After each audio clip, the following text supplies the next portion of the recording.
Hi everyone, namaste. My name is Kate, and welcome to another episode of the Ilongga Yogi podcast. I usually share content on yoga, meditation, mindfulness, fitness, mental health, self-care, and basically everything under wellness. For today's episode, I wanted to talk about what it's really like living with a mental illness for 15 years. So I'll be sharing the things that I've learned, how my life is right now, what it's actually like day to day, and just give you a little update too. If you haven't yet, follow me on all my socials. I'm on Instagram, Facebook, TikTok, and YouTube.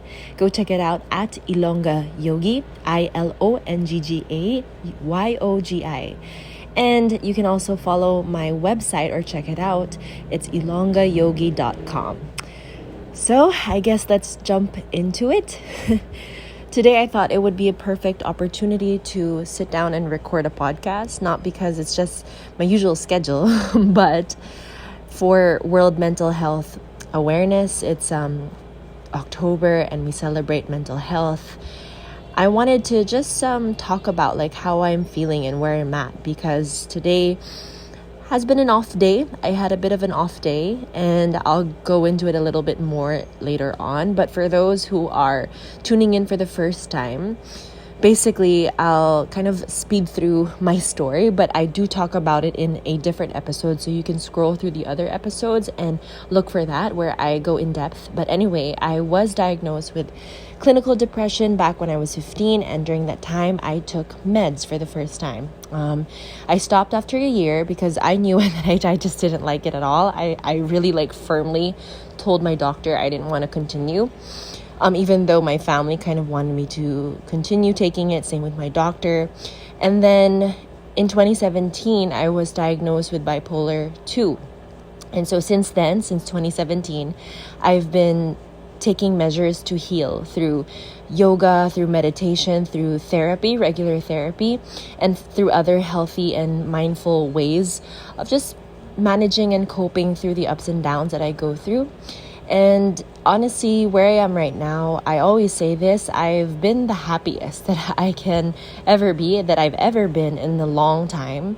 And this goes to show that the things that I've been doing have definitely been working, especially moving out of Manila, the biggest city, right, in the Philippines, and just coming back to Iloilo and being with family has helped. My partner has helped me a lot too, just really supported me through this, and I'm very grateful for that. And I know that now at this age where I'm at, through all the years of my mental health issues, my family have slowly been a bit more open to it and have helped me a lot more now kind of understand, where I'm at and how I'm feeling. So I'm thankful for that too. But honestly, through this whole journey, it's been a learning experience. Truly, it's every single day almost. Like I'm learning something new about myself. I'm learning something new about what I'm going through and how to cope, how to adjust. So it's a lot. It's a lot almost every single time. But it's also a good experience to learn more about myself in a deeper way, which not many people are able to do so. So for that, I know that this condition I have may not be ideal. It's something that I sometimes wish I didn't have, but it's also something that helps me understand just humans and people and how we thrive, how we live. It helps me connect with other people in a more emotional way. So it has its blessings, its gifts, but it also has its struggles too. So I wanted to just share how am I right now that you kind of know my story a little bit more. For those who don't know it at all, how am I doing at this very moment in the middle of this pandemic 2021?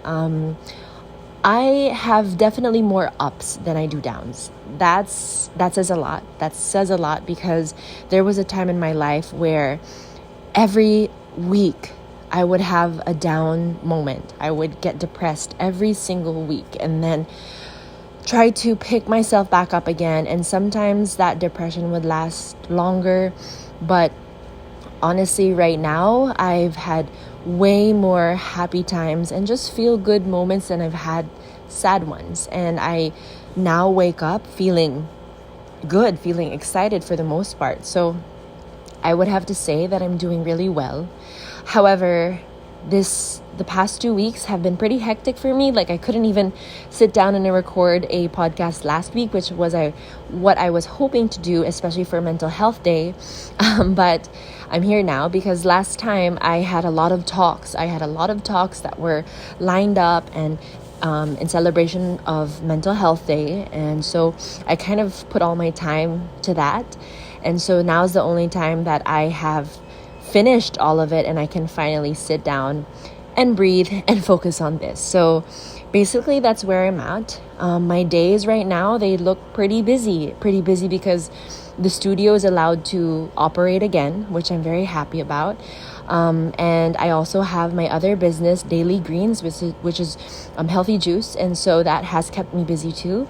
I have 2 dogs, another dog, a new one. And so they've kept me busy, and basically just my partner, my boyfriend, my friends, spending time with them more now that we're all vaccinated has made my days like a little more colorful now and almost back to normal. So I'm pretty happy about that. That feels really good to be able to do that, although things are not the same yet. Of course, I can't travel and see my mom or see other family members, which I wish I could, see them. But other than that, I'm pretty at peace. I feel really, really satisfied and contented with where I am right now and how busy I have been lately. So that's really good news for me. Although today, in particular, after going to the gym and working out, I came home and just felt like I don't want to do anything.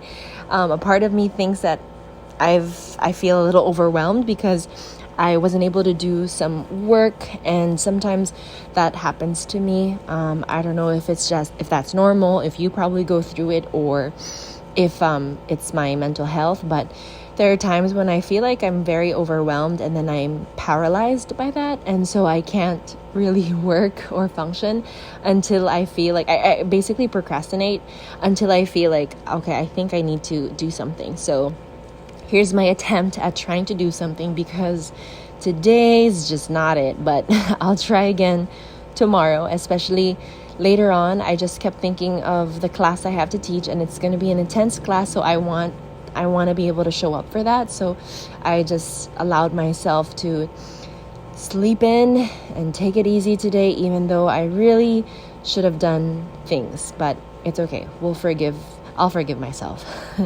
But that's basically what it feels like and what it's like on most days. Some days I'm not able to forgive myself for that, and that's when I reach out for help. Sometimes if I feel like that feeling hasn't gone away, and it's hard to get back up, and my partner doesn't know how to help me either, which is perfectly normal, that's when I reach out, call my therapist, and schedule another session with them. And usually that definitely helps get me out of a funk. It helps me look at the things I have to do and look at the rest of my day, let's say, or the rest of my week, and have a better attitude about it, a better mindset. So it puts things into perspective for me. So that's kind of how it's like. What I have learned that has worked for me is, for one, actually recently, I have started life coaching. I am the one who's not life coaching, but I'm the one who is, what's the term? Availing the services of a life coach. Does that make sense? I hope so.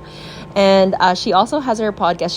She was actually the one who told me or taught me how to start my own podcast. So her name is Chris, and so Coach Chris. She has helped me a lot recently. It's been a struggle to keep up a little bit, because even though it's just like a once a month thing, I tell her that, like, I'm sorry if I'm never prepared for these things, just because, I don't know, I kind of forget about it.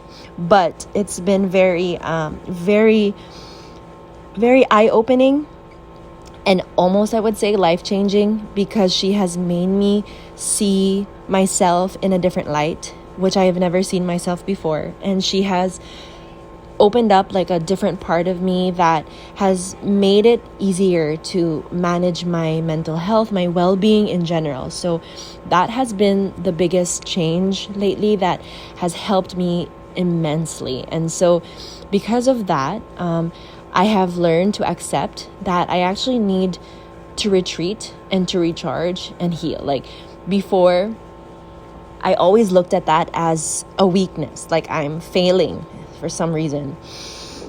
And now I've learned that that's actually okay. Like I actually need those times. That if I need to take a break and I need to isolate myself in a way so that I can show up, there's no problem with that. Especially with the job I do, I have to show up and I have to create this space for not only for myself, but for everyone, wherein they feel like they can release their emotions, they can heal as well, they can let go of any negativity. And if I come into that and already bring negativity with me, I know that they'll feel that energy. And so it's important for me that before I show up for whatever class I have, I need to ensure that I am okay. Like I'm mentally and physically in a good place, basically, is what I'm trying to say. And so that's sometimes not easy to do, because in other jobs you can totally fake it until until you can get through the day, right? And then you just get paid for that and done, right? You come and go. But for jobs like this, it takes a lot more out of me, to show up and guide them properly and be that emotional support for them. And emotional support is sometimes a lot more draining than anything else. So that's what I've kind of learned. So I need to take those breaks. I need to retreat, even if I need to do that on days where I'm supposed to do something else, aka today. I have to allow myself to do that, as long as it'll help me show up for whatever I need to do next. So accepting that has been definitely a game changer. The next thing that I've also learned is accepting my boundaries, which also kind of is related to what I just shared, my previous point. But learning that I have boundaries, because the thing is, I think I probably have shared this somewhere, whether it's on my blog or my videos. I have always struggled with the way I work and my productivity. I have always felt like I basically am a failure in what I do. I chose this career to be a yoga teacher, and I have my own studio. And honestly, again, I don't know if it's imposter syndrome or whatever, but I look at that and I still feel like I'm such a failure. Like I don't know, like I'm not successful. But I know that in another world, if a friend was in that position, someone else, I would be so happy for them. But for me, I just don't feel that way. And I feel like every time I look at, what I do and what I think success represents, it's always like misaligned. And I feel bad for that. I feel like I'm weak, especially when I can't work anymore. I want some sort of, for example, financial stability, but I know that this is as far as I can go work-wise. And sometimes I put myself down for that because I can't push myself any further, or else I will get burnt out. And I don't want to feel burnt out, because I already deal with depression. Like I can't deal with something else and then try to help myself through that, too. So it's like a lot for me. And so I think I'm slowly trying to accept that I have boundaries. But what I'm also learning right now, which I feel is what I'm currently struggling with, is with those boundaries come limitations. And so I have to be more mindful of those limitations that I have. Like, for example, the lifestyle I choose, I need to know that there needs to be a balance. And so because I have boundaries, we need to accept that there all are limitations, and then that's okay. I need to find peace in that, and be happy and contented with wherever I am, because again, I want my mental health to be stable. I want to be healthy. And if that means that there are some things that I cannot do, I need to accept that for now. And it may just be temporary, but if it's not, then that's okay. Focus on the good things instead. Focus on the blessings, the abundance that I have in other forms, and go on with life. So that's kind of where I am. But learning to accept that I have boundaries and working with that has helped me a lot too. Same with my workflow. Like I just mentioned, I have struggled with productivity and just accepting the way I work. And I think that recently what has really worked for me is that I choose to focus on one thing per day. So you know how I kind of juggle several things at the same time. I have the studio, which is a daily thing actually, but there are like admin work that I also need to do, and sometimes I just can't keep up with it because it's a lot. And I'm not the type to sit down and do admin work. That's why I'm a yoga teacher, right? But there are times I have to do it. I have to step up to the plate and finish that work. So instead, what I do is I give myself just one thing to focus on every day. Sometimes that one thing does branch out to other things, but at least as I tell myself, like, I just need that cap, like I have to be able to finish one thing per day, and that's it. That's enough for me. And if I'm able to do more, that's great. But as long as I focus on one thing and get that done, no matter what time that is in the day, no matter how it looks like, I kind of let go of how I should look like when I'm working or what it should be like, and just focus on just getting it done and being happy with that. That has worked way better for me. So I've used like other methods, like I have a timer, and I think it's the Pomodoro. Is Pomodoro like food? I don't know. I think so. But anyway, you get my point, where you set a timer and you work for like 25 minutes straight, and then you take a break for 4 minutes, and then you work again, and you keep doing that. And that has worked for me too, because I'm the type that when I am in the mood to work and I do start working, I'm all in. Like, I cannot stop. Sometimes I forget to drink water. Sometimes I forget to, I don't even like get up to go to the bathroom, because that's how in the zone I am. Sometimes I forget to eat even. So it's not good for me personally to have that kind of that super intense mode in working, but also have moments where I am completely like lazy and procrastinating. I'd rather be somewhere in the middle. And so in order to find that balance, I kind of tell myself that, okay, I'll do this method because that will make it less overwhelming for me. And that has really, really helped me a lot. There are days when I'm like, I'll just leave it alone. I won't do that anymore because I like what I'm doing. I'm enjoying it right now, and I can keep going, and this won't last long. So there are days when that happens too, but most of the time, if I'm feeling really overwhelmed, I set that timer for me, and then I end up working like straight 2 hours.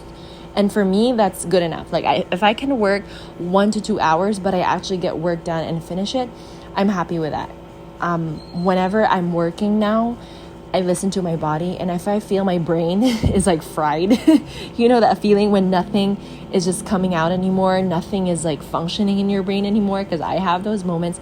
I just drop the work and let it go, and I tell myself, I should take advantage of this perk of working for myself and not working for anyone else, because not many people get that opportunity, right? So I need to take advantage of that, and I shouldn't put too much pressure on myself, because that's the whole point of having your own business, is you can have these flexible work hours, but as long as you deliver, as long as you do your work, but at least you lessen the pressure. And so that's something that I am finally understanding and accepting, and because of that, it has helped me work better and work more efficiently.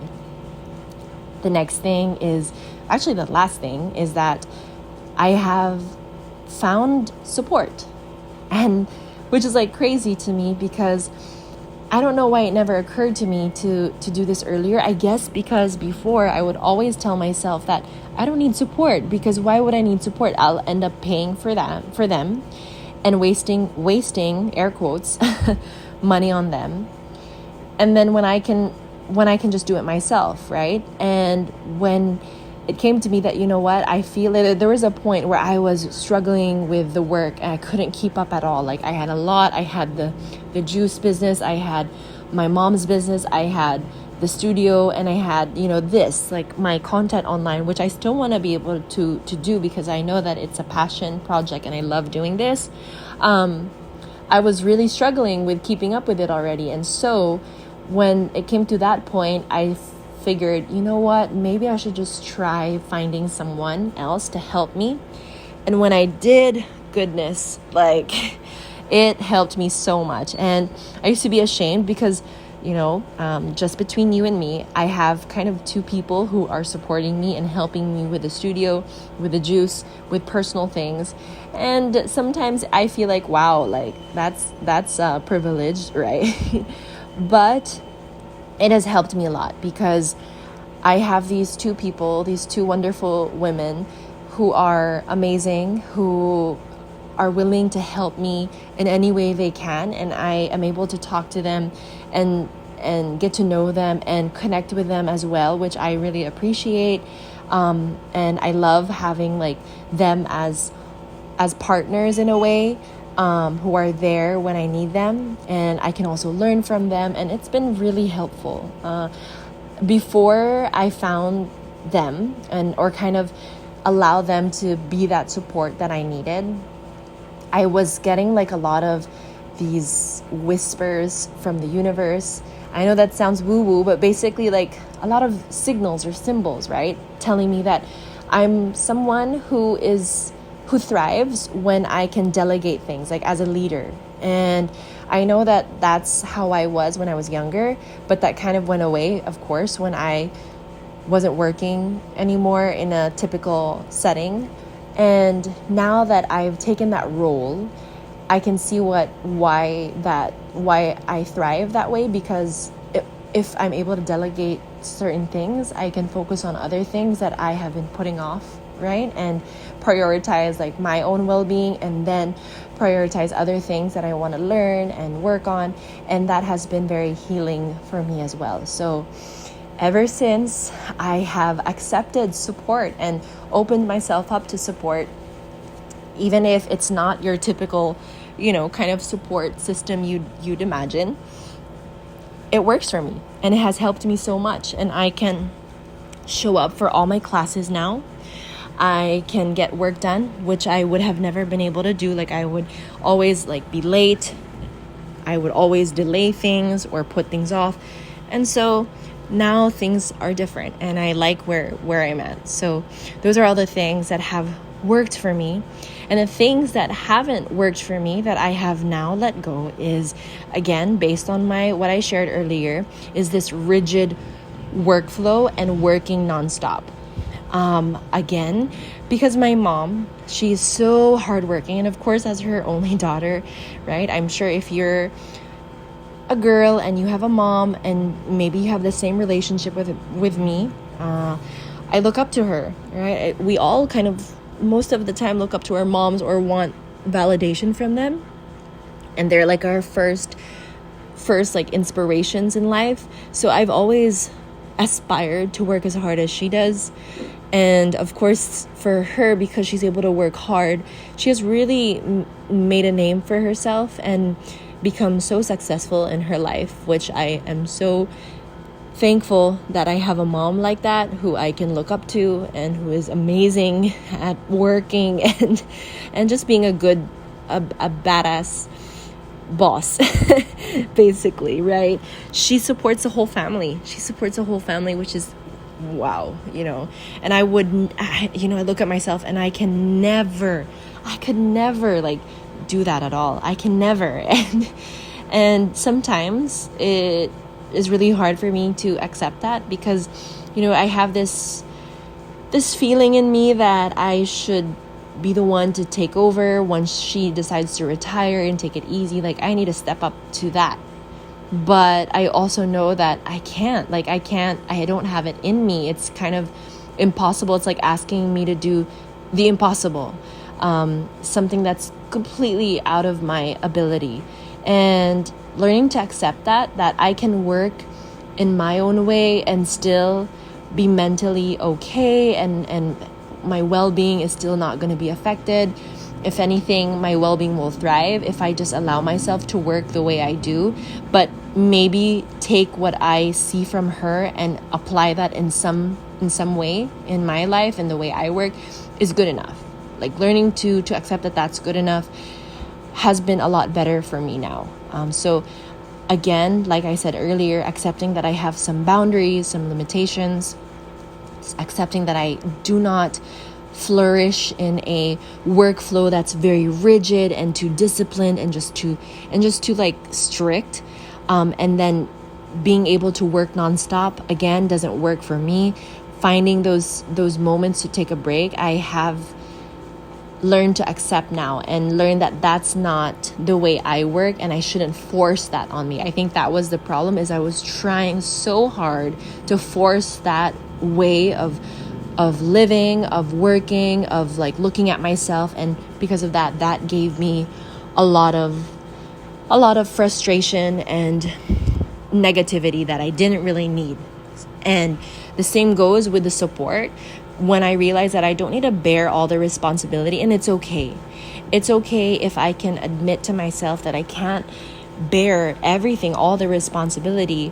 And the moment I did, as I shared earlier, everything that's just changed. And so learning that these two things don't work for me, and then letting that go and moving forward has done better for me than forcing myself to be that way, forcing myself to see myself that way and work that way. So if you're someone who's also struggling with that kind of mentality, honestly, the moment I decided to let go, I just felt like freer. And of course, again, there are going to be limitations, but I am learning to accept that my worth or my value and my success isn't attached to just the way I work, isn't attached to the boundaries I have or the limitations I have. There's so much more going on in my life that probably, like, for, let's say, my mom would never ever get to experience, right?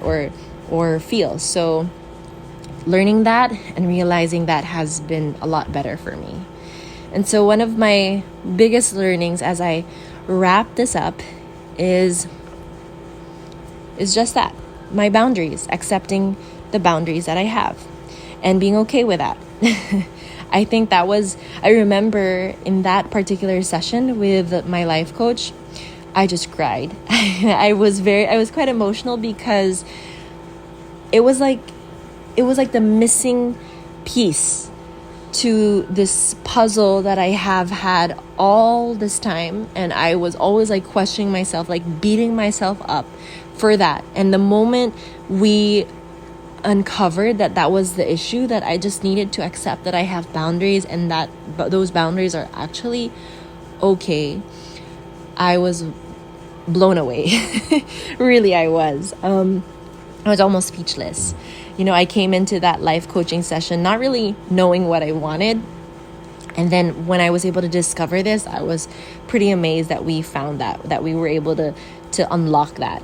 Another thing is learning to work with my strengths instead. I think that a lot of us, especially when you deal with a mental illness, you kind of zoom in on the things that you're bad at or your weaknesses or your quote unquote your failures. And then that overshadows like the things you've achieved, the things that the good things in your life. And I totally get it. When you're in that phase of being very depressed, everything just feels very clouded. Nothing feels like it's worth it or valuable or good or happy, and I get it. And so when I started to understand what my strengths were, and then I worked with my strengths instead of focusing on my weaknesses, that was another big learning for me. And that also changed the way I lived my life day to day. And honestly, that has brought me more happiness, like I said, more ups than downs. The third thing is leaning on the support that I have now to grow. I used to, again, hesitate, and I didn't want to admit that to myself that I needed support, but honestly, we just need support. We sometimes need support. And I know that you're probably against it. You want to show up and just prove to yourself that I don't need support. I can do this, right? Because I already have a mental illness. Why should I put myself to that level of needing help even more? And when I changed the way I looked at it and saw that what's wrong with support, right? Because we have this mental illness, it's okay to need extra support, to need extra help. It doesn't mean that you're a loser or that you're just sick or that you're a weakling already.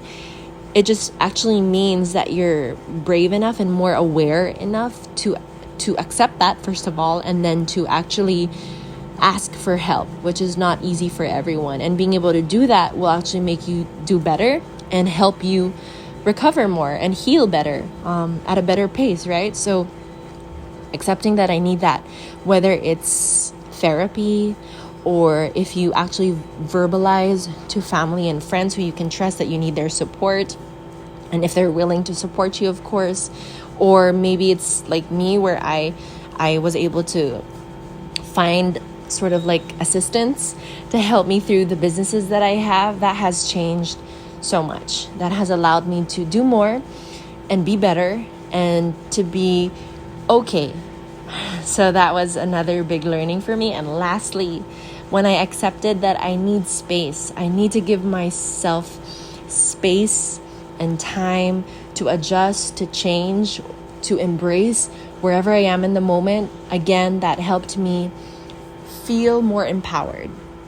Because again, just like all the other big learnings I've had, it was hard for me to accept that why do I have to take these breaks? Like, I don't understand why it takes me this long to recharge so I can show up. Why do I need that? And when I realized that actually it was validated and it's okay that I can take these breaks, because then I can do more and be a better version of myself, I felt like, wow, I'm more at peace now with that, So maybe sometimes that's all you really need. Sometimes that's all you really need. And I know that everywhere else on social media, everything that we see, that is kind of not shown, right? But if you think about it the way I think about it, which is kind of funny, if you look at like some pop stars, like for example, you have Beyonce or Taylor Swift, like they have those moments, those years where they're not doing anything, they don't put out anything, and that's a time where they can create, right? And then like recover from everything that they just did, and then they come out with this amazing album or this amazing work of art, and then they work hard again and nonstop, and then they take that break again. It's kind of the same with everyone else, and we need to honor that more, that we need those times to pause, take a break, recharge, heal, and then create, and then show up and do your thing. And so learning to accept that's just how I function has been a lot more easier, honestly. So that's that. That's where I'm at right now, and that's what it's kind of like living with a mental illness. It's every day figuring things out, every day learning something new about myself and how I can function better with the condition I have, learning how to focus on my strengths and not focus on my mental illness, but also accepting that that's a part of me and that it's okay. It doesn't have to weigh me down. Instead, let it teach me how to live more mindfully. Again, I want to repeat that because I really like that. My mental illness doesn't have to weigh me down. Instead, I can look at it and use it to teach me how to live more mindfully. I hope you enjoyed this episode. I hope you learned something. Again, follow me online. I'm on Instagram, TikTok, YouTube, and Facebook. It's Ilongga Yogi. And you can also check my website, ilonggayogi.com. I am working on things and trying to make my website a lot nicer and just better for everyone. So stay tuned for that. I hope to see you on this next episode. Take care, guys. Bye.